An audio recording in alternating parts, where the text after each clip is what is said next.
this is kind of a random question, but has your autograph changed in the last 2 years? Have you noticed any difference? I don't think it's changed much. So in my old job, we had to sign stuff all the time because I mean it's Mm, medical devices, so a lot of stuff needs engineering hmm sign off. So like, we've had times where we're like redlining and we're sitting there and we're signing, a ton of stuff before we can like go home for the night. So I feel like my signature was already pretty like cemented. The one thing hmm I've considered though is if I want to stop putting my PDGA number on there, Interesting. because Okay. when I first started signing stuff, I was like, well, I'll put the PDGA number because like I'm not a very big name.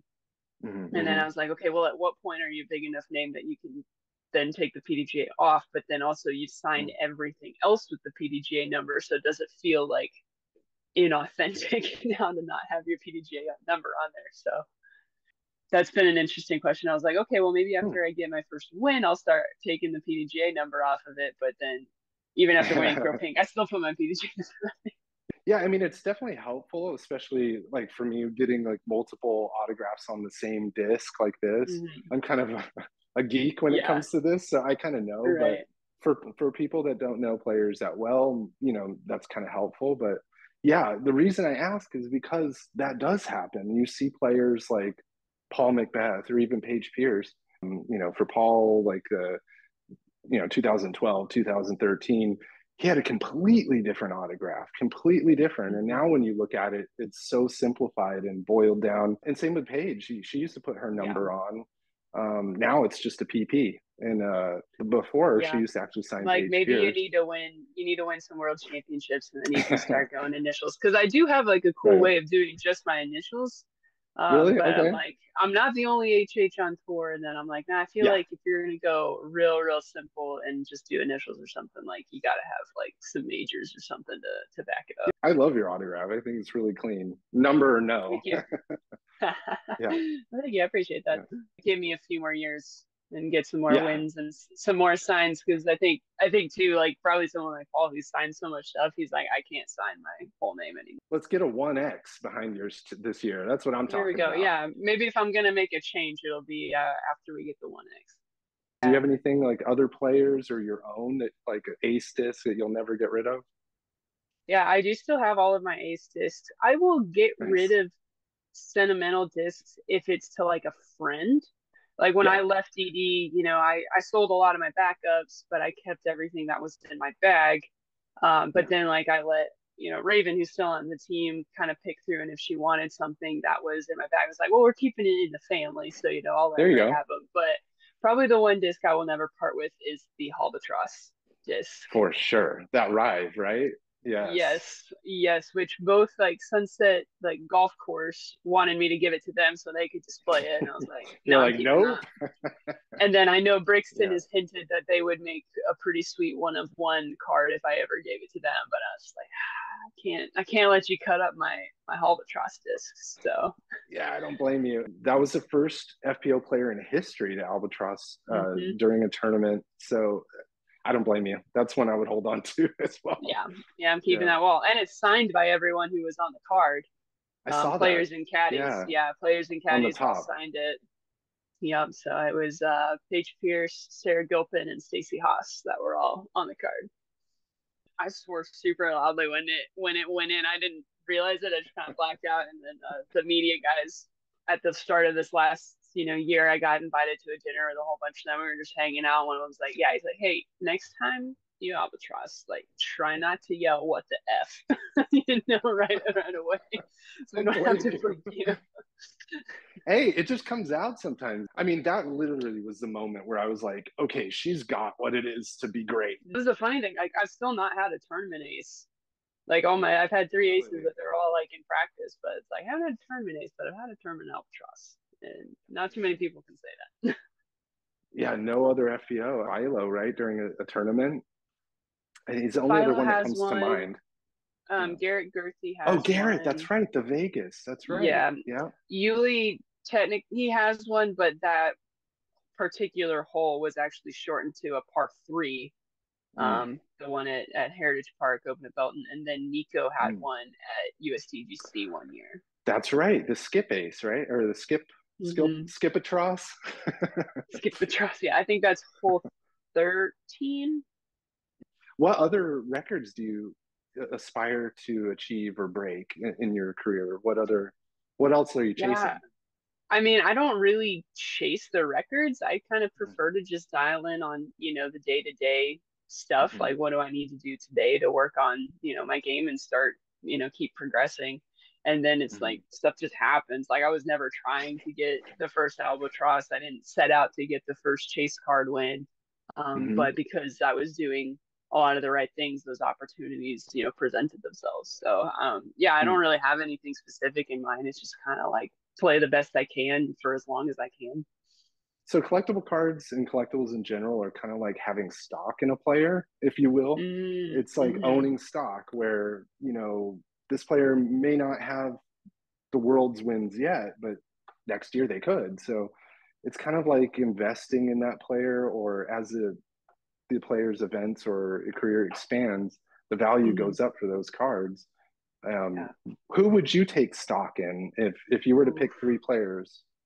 Okay. I think we'll do FPO because I'm a little closer to all of them. But I mean, Yeah. I would definitely take Ella. I think it's no secret that she's going to be really, really good. But I mean, right now Oh she's yeah. got just a silver win under her belt. But I mean, she could easily, have multiple. She's in the mix so often.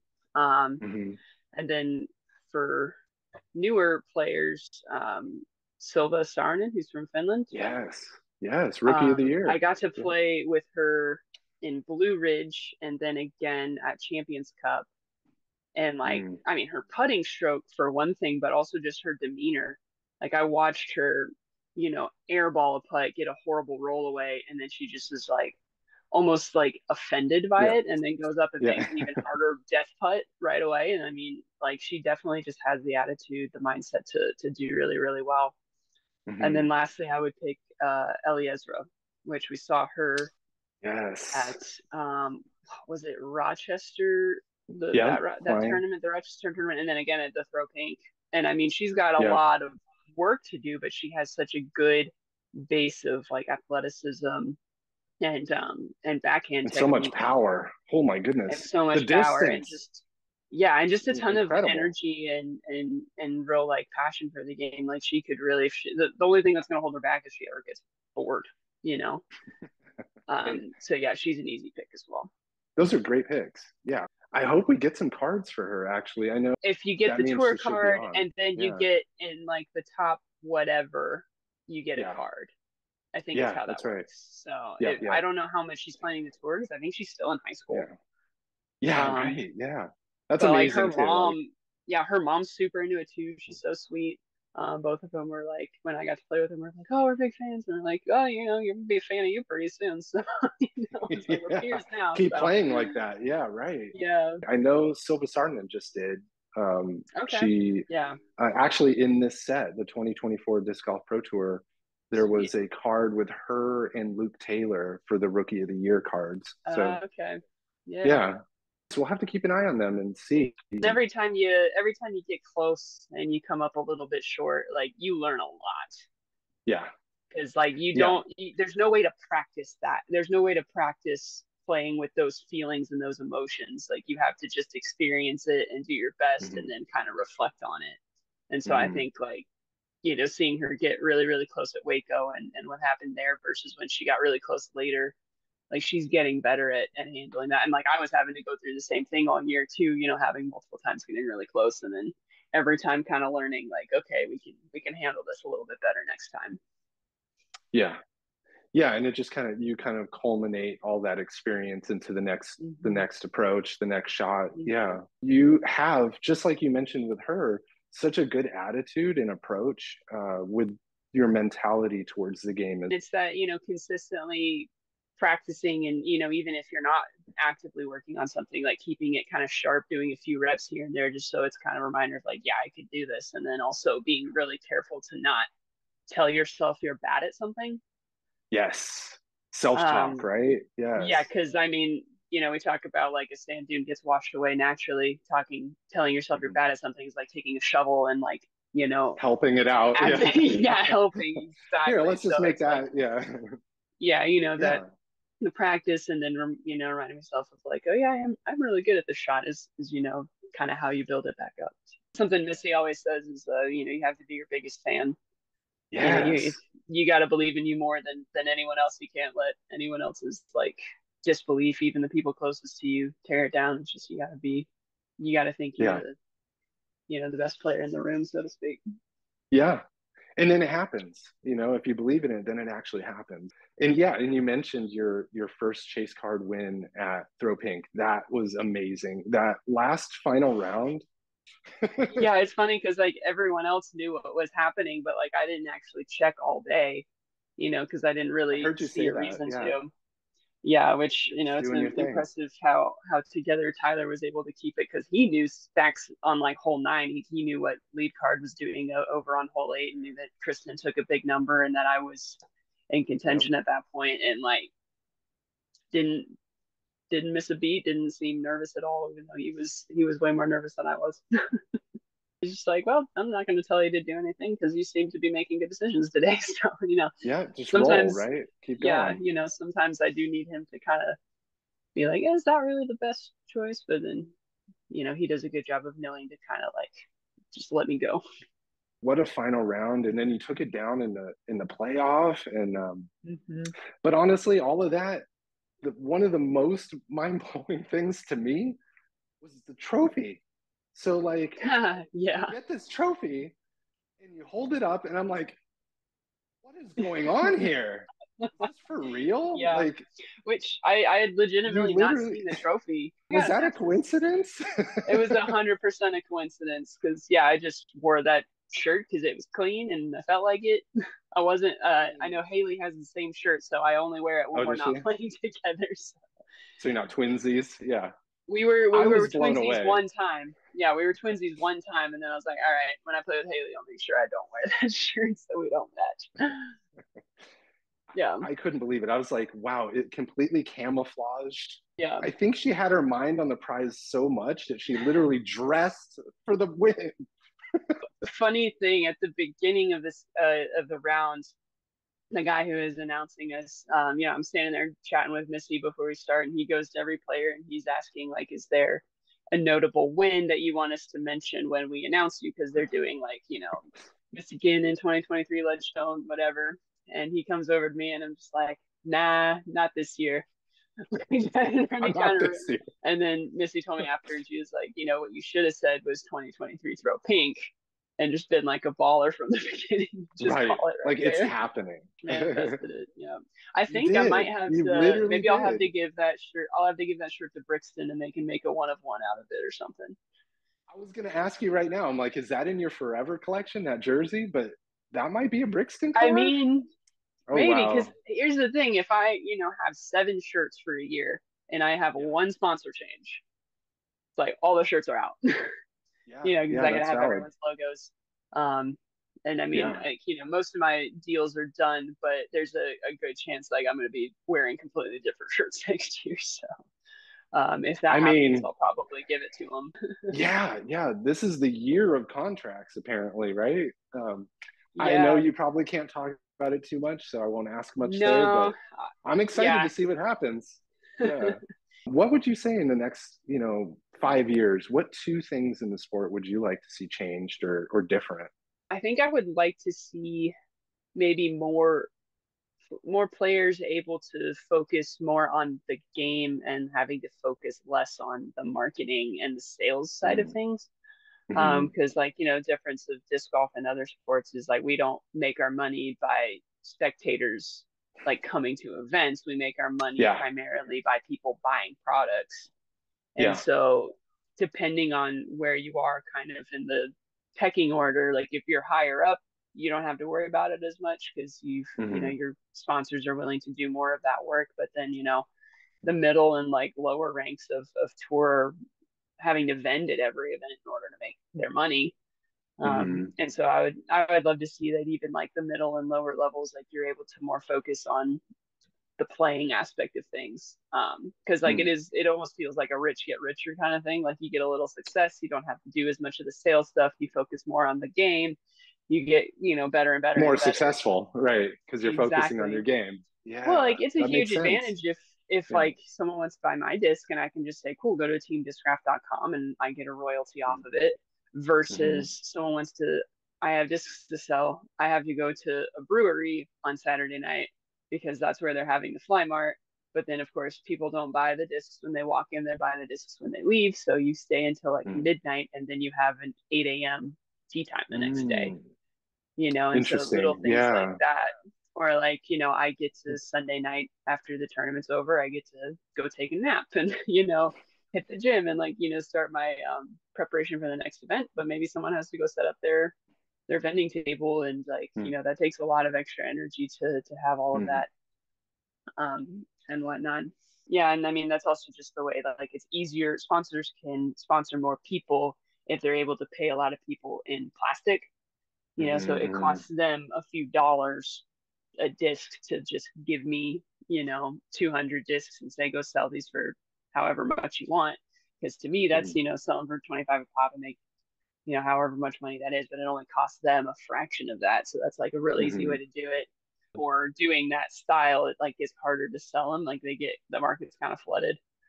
Um, Mm. You're definitely on to something though with, giving the players more time to be a player and mm, then less focus on having to kind of make ends meet. And hopefully as the sport keeps growing like it is, hopefully that'll be a reality where, you can focus more on playing than trying to sell discs. yeah. Yeah.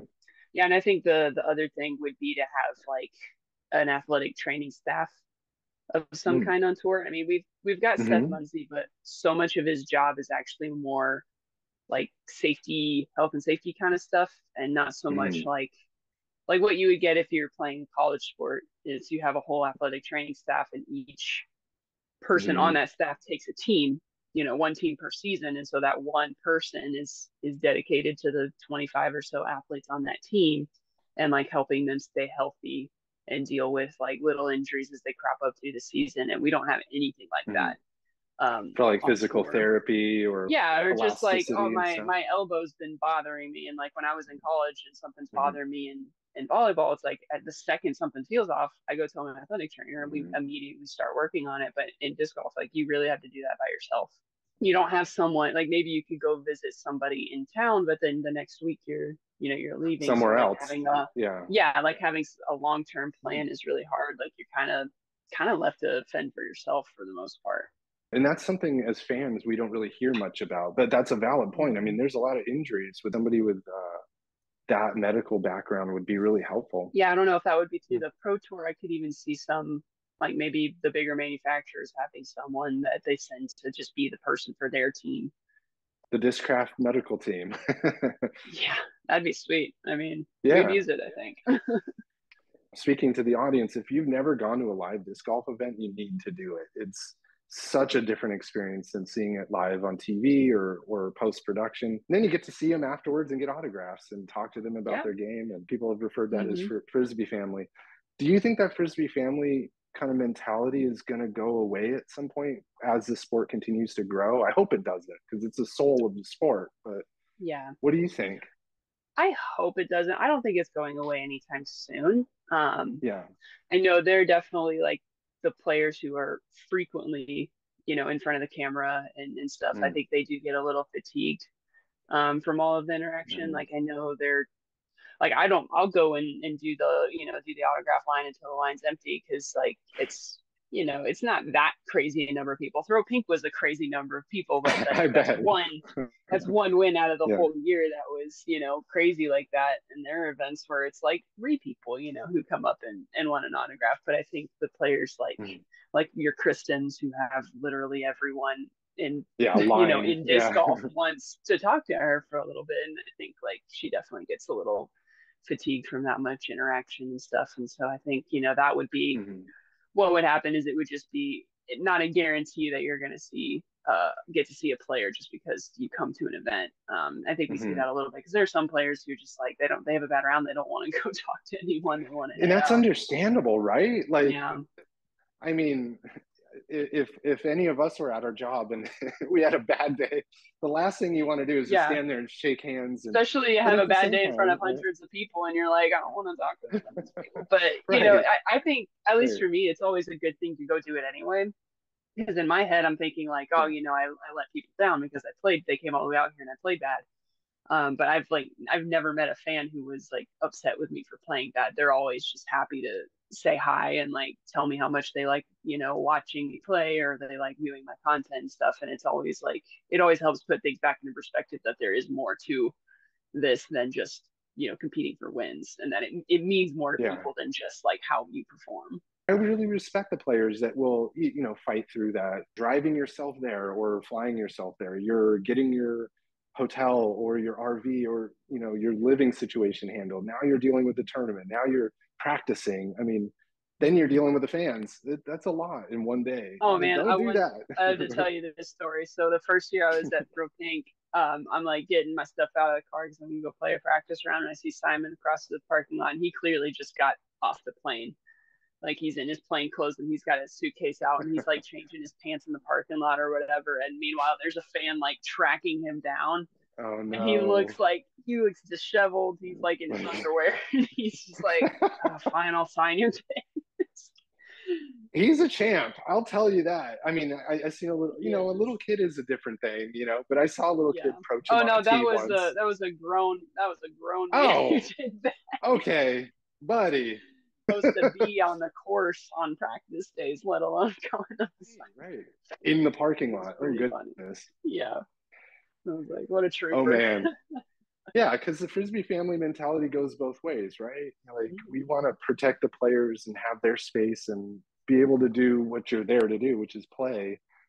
Autographs and stuff's kind of secondary and after the fact. And Wild. you mentioned Kristen. I wanted to show these two while we're on there. These are from this 2024 set. And these are prototypes that Ty sent me Oh, or cool. that I've gotten. And you're going to have a relic card like this.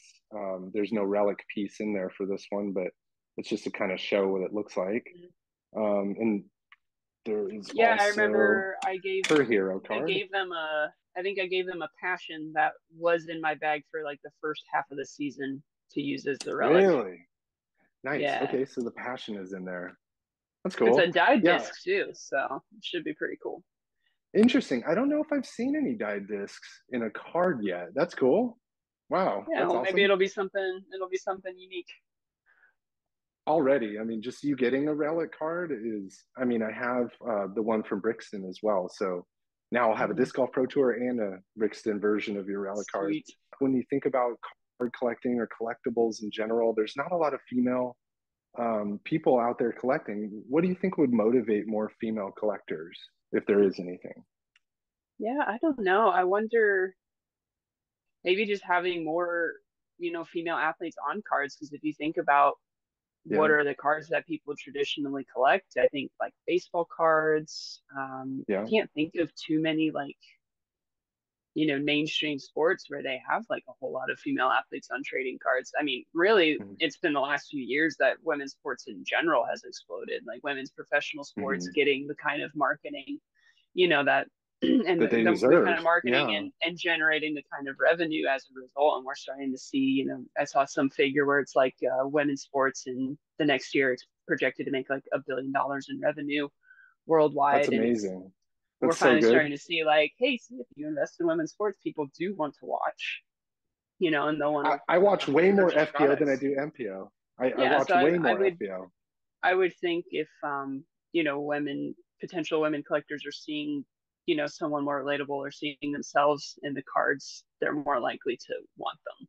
Would be my guess. And I think that's happening. Actually, I know it's happening. Mm-hmm. When Disc Golf Pro Tour first released their first set of cards, it was in 2016. There was only 12 FPO players Mm-hmm. in the set. And when you go back to the 90s and 2000s, like the original disc golf cards, there may have only been a handful, like Juliana Korver or Val Mm-hmm. Jenkins. But now in this current set, there's going to be 40 FBO players in it, all with their own special cards and autographs. Yeah.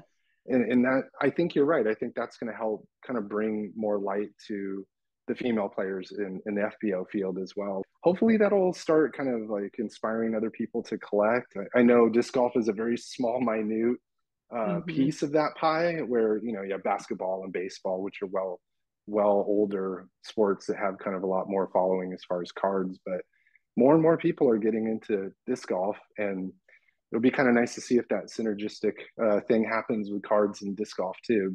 With your videos on Instagram, I've learned, with Pro Tip Tuesdays, do this, not this, and Yep. um, just I've picked up so many little tips from your videos, and they're really fun and inspiring. So, and I saw you have something new. You have this new pop-up CTP challenge show. Yeah. Tell us a little bit about that. What's that about? Yeah, so the idea was to basically do my take on a giveaway that's a little bit different from just a giveaway, something that's a Nice. little bit more interactive. And then, also as a way to kind of promote the discs that I have available for sale without being like so in your face about go buy my discs. So yeah, Yeah. it's just like a lot of times the way it happens if I'm just like at a course and someone recognizes me and someone come and says like hello or whatever and we get talking, I'll be like, hey, do you want to do like a CTP real quick? If you win, I'll give you a disc. And so that's kind of how that got started. Brilliant idea. I saw that and I was like, this is brilliant. I love this. Yeah. Intimidating, scared me.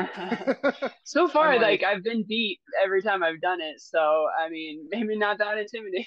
Well, I give people multiple shots too, so because I want them to win. I the don't want to, field's getting better.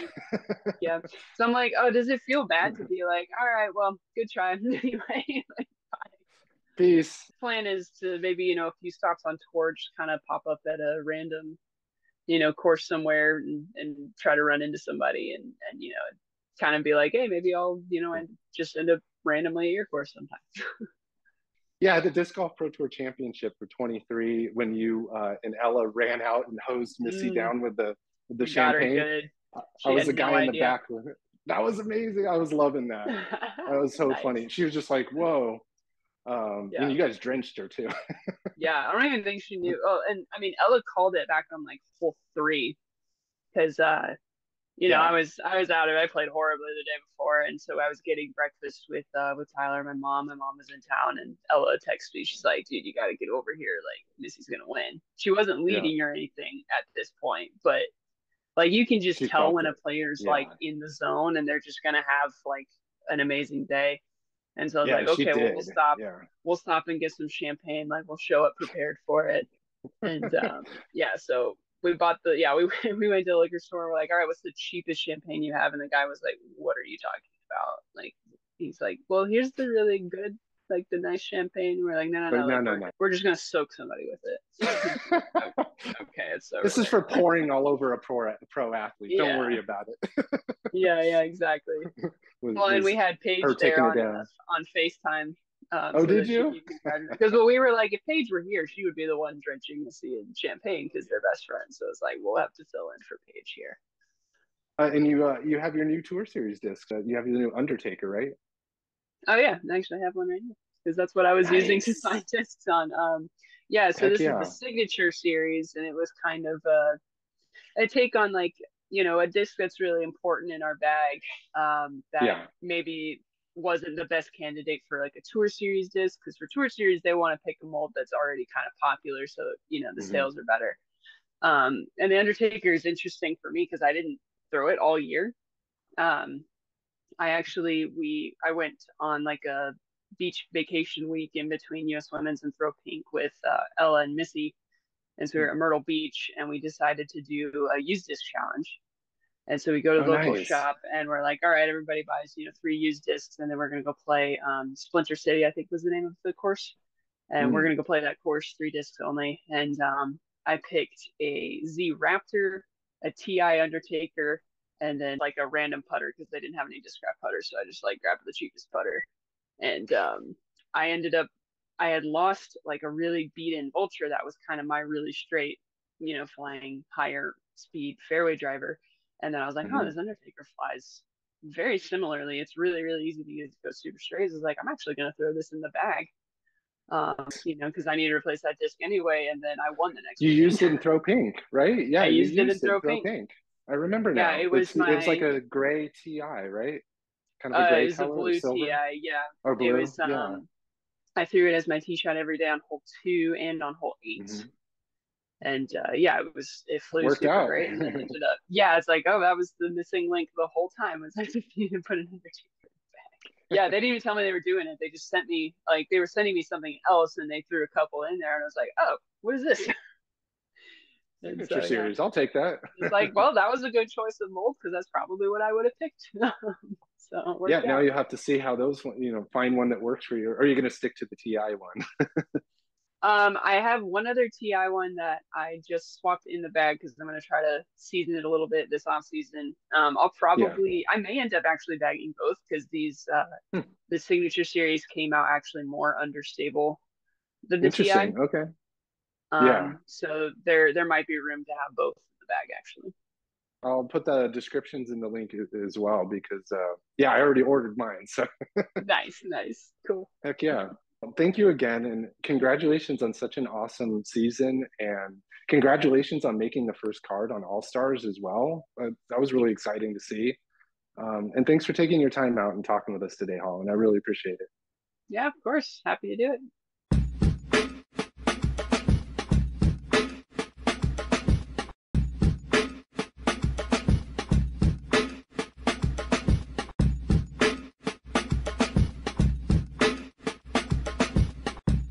Who doggy?